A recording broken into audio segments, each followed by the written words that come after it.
കൃപാസനം അമ്മേ, രോഗവും വേദനയും അനുഭവിക്കുന്നവരെ ഈ നിമിഷം ഓർക്കുന്നു. ഒരു പരിശോധനാ ഫലത്തിനായി കാത്തിരിക്കുന്ന ഒരാൾ, ആശുപത്രിയുടെ ഇടനാഴിയിലിരിക്കുന്ന ഒരു കുടുംബം, ചികിത്സയുടെ അടുത്ത ഘട്ടത്തെക്കുറിച്ച് ആശങ്കപ്പെടുന്ന ഒരാൾ, രാത്രിയിൽ വേദന കൊണ്ടുണരുന്ന ഒരാൾ.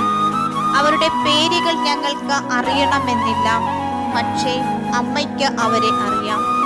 അവരുടെ കിടക്കയുടെ അരികിൽ ഞങ്ങൾക്ക് എത്താൻ കഴിയില്ലെങ്കിലും അമ്മയുടെ കരുണ അവിടെ എത്തട്ടെ. അവരുടെ മനസ്സിലെ ഭയം കുറയട്ടെ. ചികിത്സിക്കുന്നവരുടെ കൈകൾക്ക് ജ്ഞാനം ലഭിക്കട്ടെ. കുടുംബാംഗങ്ങൾക്ക് ക്ഷമ ലഭിക്കട്ടെ. ഓരോ ദിവസവും മുന്നോട്ടു പോകുവാനുള്ള ധൈര്യം ലഭിക്കട്ടെ.